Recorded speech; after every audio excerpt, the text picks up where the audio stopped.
Sam. He hates plastering ceilings, and we're going to show you some essential tips on how to make them easier. Today we're going to show you how to make ceilings easy using nothing more than new techniques, new tools and preparation to make sure that your ceilings in the future are going to be 10 times easier than what they were in the past. So you're going to get results like this, and we're going to use Sam as a pretty new plasterer. I'm going to show him, help him increase his finish, show new tactics and how you can do the same. The best bit of advice I can give to anyone, whether you're new, whether you're big in the game, plastering stilts when doing ceilings, an absolute game changer, because you can set the height. This means you're going to be closer to the ceilings, which means going to be less stress on the shoulders, and it's going to be less stress in terms of pressure, easier to put the plaster on the ceiling, and show you why hop-ups can be probably the worst things to use. Okay, so we're on the stilts, and what we're looking for is a fist height above the head. So you want to be very close to the ceiling. That way, like I said, we're here. There's going to be no pressure on the shoulders, well, not as much anyway. And when we're pulling, when we're applying the plaster, we're close to where we want to be. So like I said, looking for a fist height above the head. That's the space we need. Now, these are Artex ceilings. Now, they've been prepared, PVA'd twice, but they've been scraped back. Now, my first bit of advice, don't be scraping Artex.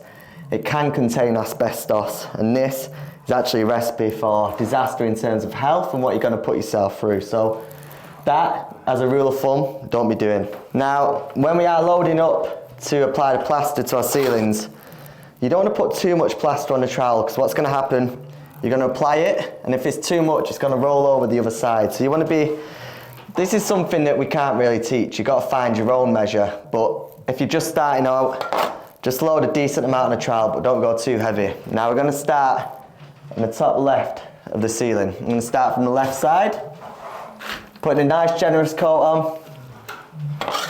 We don't want to, like we said, overload the trowel. We're just looking to put a nice measure on. That's the first stone that we were talking about. That's a contaminated mix, which basically means looks like there's been a bit of dried plaster in the bag that's come to the bottom, and when we mixed it up, it's all crumbled into 1,000 pieces. Luckily it's the first coat. So we're just going to apply that first coat to the ceiling. Now, this first coat, especially because we're going over Artex, you want it to be quite thick. And as a general rule of thumb, your first coat in plastering is always going to be thicker than the subsequent one after it. And this means it's going to take the damage, especially with Artex. It's going to pull in a lot more, but it's also going to give you a nice base for the top coat. Now, we're going to come both ways. So at the moment I'm working across. I'm also going to work vertically through. So what we want to do is, on the internals, bring the trowel in. Keep the edges nice and tight. Now I am working to coving, and in the video I'm going to show you how to deal with that, but we want to come both ways, and that way I'm going to get a nice flat ceiling both ways. The other rule of thumb when I'm applying the plaster, I'm staying well away from the direction where it's going to land. You can see I'm stuck far away from the plaster, so if any plaster does drop, it's not going to come near my face, near my eyes, it's not going to come near my body, it's not going to have any chance of it hitting me. There's so many stones in this mix, isn't there, Sam? A lot of stones. Poor Sam. The guy with me, he's sweating in there, Sam. Again, at least it's the first coat. I'm coming up and through. Like I said, we're looking for a nice, thick first coat, just to take the battering of the plaster. I'm going to trowel as far as we can here. The other great thing about using stilts, it's not governed by the end of the hop-up. I can literally walk to the other side of the room without worrying about running out of space. I've got all this area to move into. Generally, it gives you a lot of freedom to apply the plaster. I know it's scary, the idea of using stilts, but the amount of time you save is monumental, because I'm not getting up and down a hop-up, I'm just applying the plaster. So we can really cover a lot of the room. We can come all the way back. Can get a lot of coverage. I mean, we're pretty much on a halfway point, and we're just applying it, like we say, the first coat, so we can really get a big amount of coverage. So yeah, the idea of using stilts, it's a bit worrying at first, Did scare the shit out of me. But when you start getting used to it, it's an absolute game changer. God, so many stones. So bad, isn't it? A great day to do a video. Stones all over the gaff. Well, I'm the labourer.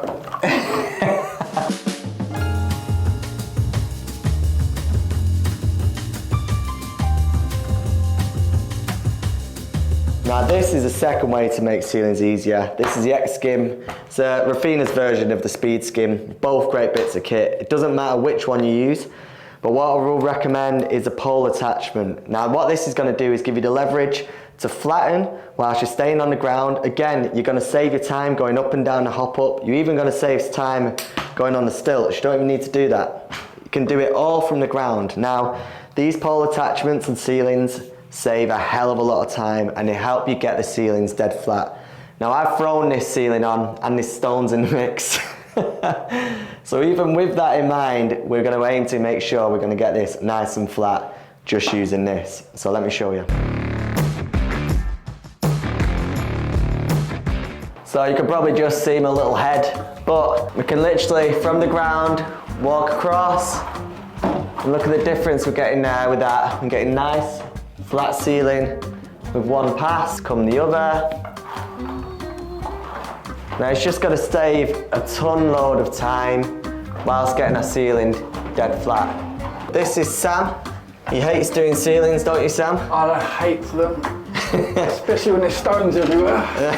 Yeah, but he's having a go on this for the first time. Is this your first time using a Rafina with a pole attachment? It is. Now tell me I just dug into the ceiling. But it does take a bit of getting used to, but We'll sort it out. that's alright, mate, you can get that in your second coat. Yep.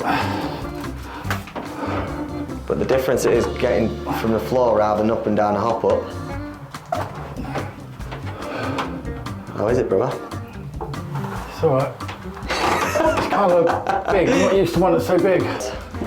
So I suppose the hardest bit is getting used to the length of the Speed Skim, but once you get a run on it, it's brilliant in terms of flattening. You're doing it all from the floor. It's going to save you time and energy.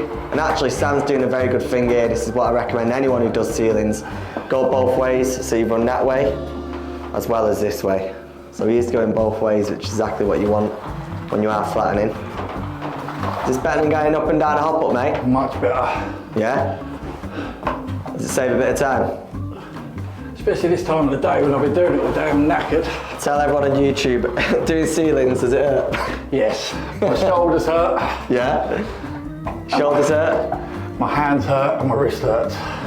You've been doing it for solid for about 3 weeks, 4 weeks? Yeah, about that. Before that, I'd only done a couple of walls.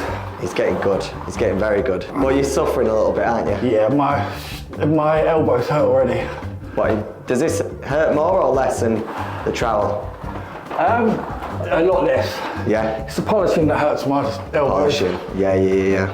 So that's the tricky part, don't it? It's looking flat, mate. There's still stones in this, isn't there? There is, mate. There is. Whose fault is it, sir? I blame the labourer. Nah, bloody, let's blame British gypsum, mate. It's banging, mate. It's beautiful. So already, even though he's not, how many ceilings have you done, Sam? This is my third, I think. Now this is a note for our tech ceilings. When you've applied your first coat, you want to give it a bit of time before you apply your second coat. And that's because of two reasons. One, it's going to be a thicker mix to get over the contours of the ceiling, get over the ripples, get over the bubbles, get over the texture. Two, and the more you trowel it, the more you move it, the more you'll disturb the first coat, it'll rub against the texture and create more air pockets. And that's why you get the air bubbles. So you've got to leave that first coat to take up, you've got to leave it to dry. Not bone dry, but you want it to be not soaking wet. So when you touch it, it's firm and it's starting to turn to a matte colour. Rather than still being wet and glossy, it's starting to get to a matte texture. That's when you're going to apply your second coat.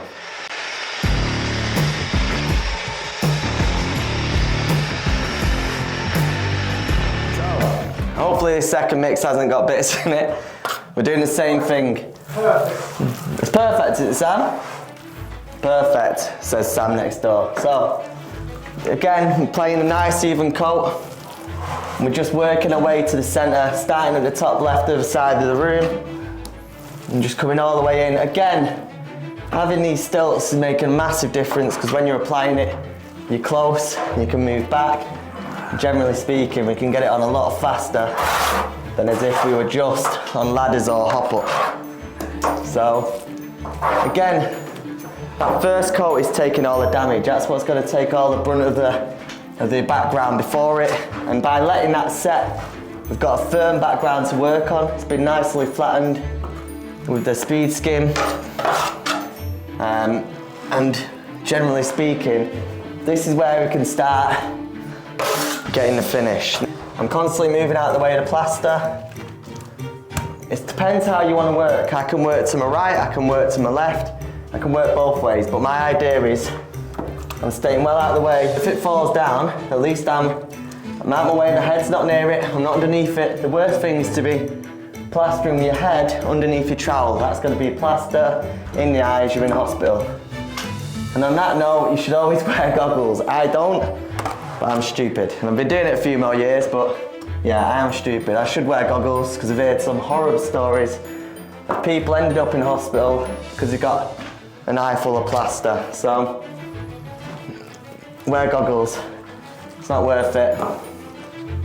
And it's not worth the aggro if it does land in your eyes. I'm finding a lot of beginners are listening to the rule of thumb, first coat is a lot thinner than the second. I still like to add a good, decent thickness of the second coat, especially over Artex ceilings and especially over existing walls. Just gives you more time to work, and generally I find you're going to get a flatter finish that way and a more consistent finish. We'll be doing videos on consistent finishes in the future, how to get consistent eggshells, colour, make it all look unpatchy. Click subscribe to watch that in the future. We won't be discussing that in this video, unfortunately. Now, people won't believe me when I say this, but it's actually faster to plaster a big ceiling on stilts than it is walls, because we're not getting up and down. Everything's on our level. I've not got to move from the stilts. There's no plug sockets. We've usually got one light switch, especially a pendant in the middle. There's nothing to move for. Ceilings on big hits are faster than walls. And actually, I think ceilings, when you're doing them right, are probably easier. You've got less to worry about. There's no reveals, no windows, just flat ceilings. Seriously, they can be easier if done right.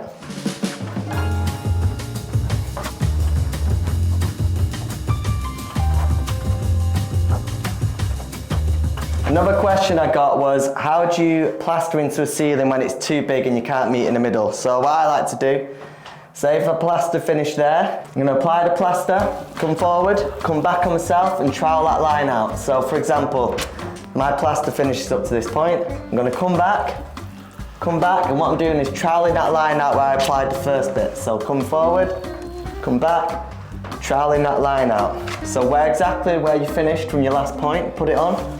Come back, but also come forward, and that's how you meet a join in the middle when you're plastering a big ceiling. And that way you're constantly taking out that crease you left behind you, and this ceiling's going to look consistent and flat. But again, if you're using a speed skim on a pole attachment, that doesn't matter because you'll get that out if you use it fast enough. Excuse the low light in here. This is Sam's ceiling. It's doing a great job, but there's a few little things we've got to look at now. There's difference in levels, so just going to flatten that out. But generally speaking, ceilings, if you're brand new to plastering, or actually even if you're a plasterer, they can be very taxing on the body, can't they, Sam? Yes, my arms are aching like mad. So it's a tough job. I mean, as we're speaking, it is very tough in terms of physical endurance. And the other thing we've got to really be careful of is a coving line. So I'm gonna really scrape that back. I'm using the edge of my trowel to clean it off. We can clean the face, which we will do in the middle. We'll have to get some wet wipes. But generally speaking, we want to keep that line nice and tight. So I'm pushing right towards the edge. And even at this point of application, we still want to keep it quite tight. Just because, in terms of general housekeeping, these need to be good. So what we're going to do is fairly soon on, let's get them cleaned up. But generally speaking, Sam, you're doing a very good job, mate. Considering it's Artex, it's your third ceiling, mate. This is absolutely fine. The only criticism was literally just a coving line, but you've got a nice thickness, which is a big problem. Make sure the thickness is consistent. Might have a little bit more there. Just around the light, which again, you want to make sure around, well, all the areas, but especially around the light, you've got got a nice thickness because that light's going to be shining up on the ceiling. Out of everywhere, I thought I had more thickness on the light. So, yeah. Or it might be the Artex pulling in. You don't know which way it is. It might be sections where the Artex is pulling in a bit faster. Again, when working on a background, it's not very forgiving, so. By the door, it's really pulling in. Is it? Yeah. If that is the case, load it up. As well, as long as it's not too thick on the coving line, the best way to deal with a background that's pulling in at this point, because you can't PVA it, you can't add anything that's going to slow down the suction, which is going to add another thickness, which is going to, in a sense, buy us a bit more time and also level off any low spots, because I actually feel there's a few areas which are a bit low. Get that bit covered, and then other than that, Sam, I think, mate, we're all good. Lovely.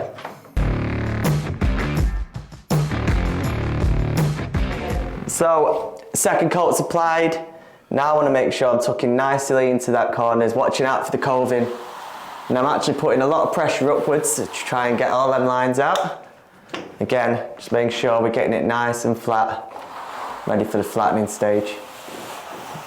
As I'm pushing, I'm actually pushing up on the pole, and that's going to force the plaster into itself as I'm walking across. So I'm actually pushing up on the pole as I'm moving, and that pressure is going to distribute the plaster nicely, and it's going to make sure that when we're walking through, we've got a nice even push all the way through. The plaster's getting leveled nicely. So that's a good tip. It's pushing up on the pole as well as moving through to make sure we're really getting them ripples. Rather than taking them off, we're pushing them into the plaster. Again, moving both ways across the ceiling. Especially at this point, I really want to be pedantic and make sure that all them ripples and the plaster is nice and flat, because we've not got another coat of plaster to go on. Got to make sure that at this point it counts. Now, like I was saying to Sam, I like to keep my coving clean early on, so I'm constantly cleaning it up, but I'm also the tip of my trowel cleaning the edges back. I'll give you a close-up on that in a minute. And that way, I'm just keeping that coving nice and clean now. Whether this is coving or edges of ceiling, it's all the same. I want to keep the edges nice and clean. It not only makes it look clear, but it's going to make it easier for if you're plastering the ceilings or the walls after it. It's just going to make sure that everything after, and it all looks right. And then for the decorator, it's all good as well. So I'm just giving it a little brush up on the edges. And then I'm coming through troweling. Now, like we did before, I'm also going to run across that coving line. Just get there, make sure it's nice and square and straight.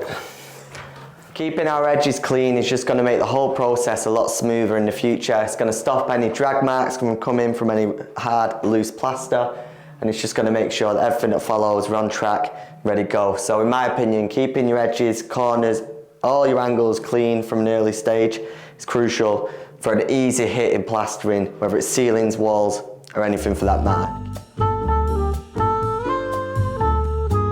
How are we doing, Sam? Getting there, mate. We're getting there, aren't we? Sorting these edges out, then I'm going to go around and clean the coving that I've smothered in plaster. But the ceiling, it's looking alright. A little clean up on the coving, like I say, but the edges have been filled and we're good. Some wet wipes along the edges, brings them up nicely. Make sure we get rid of any of them sins. Again, if we get it early enough, then you should be fine. Failing that, just masking tape, coving lines, and then you're good to go.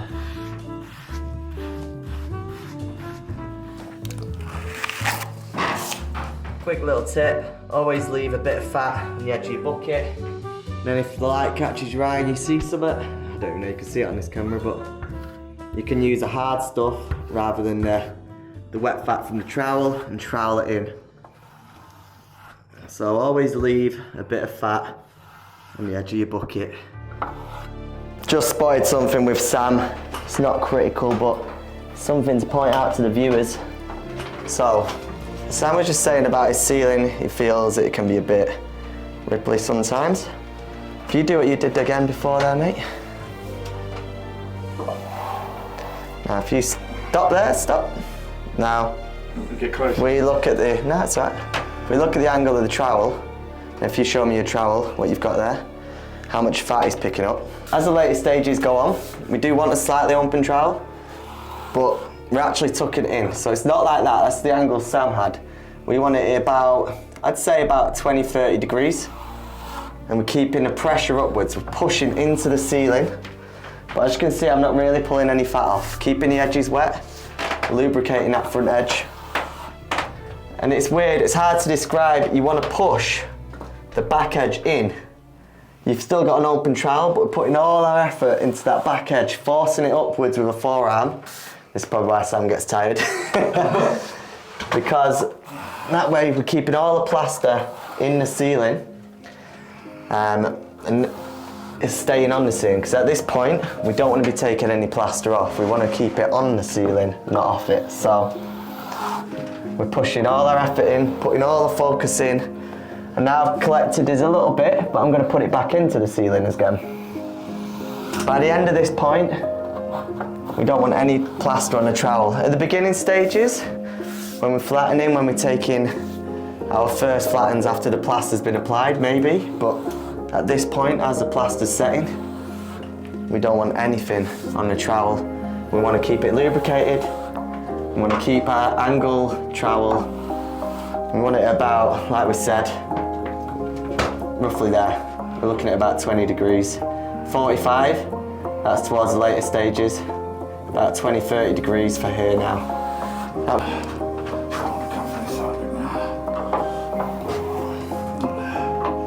That's it. And then we're aiming to have no fat on that trowel, no excess. I'm going to try and put all the pressure into it.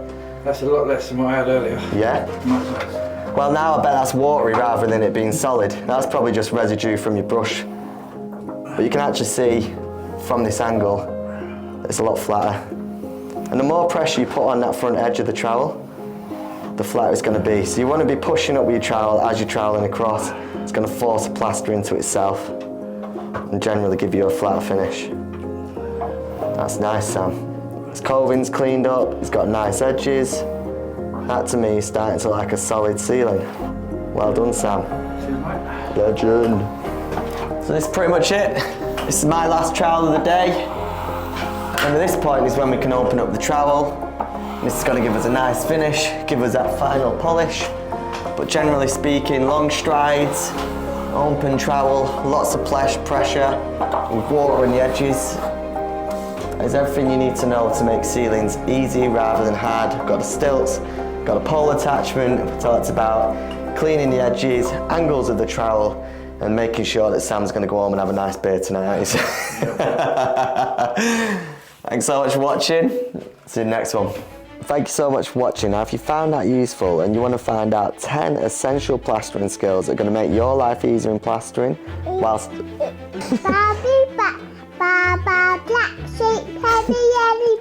And click this link here, that'll show you how to become a better plasterer whilst increasing your skills. And if you like this channel, subscribe there. Thanks so much for watching. Say bye bye.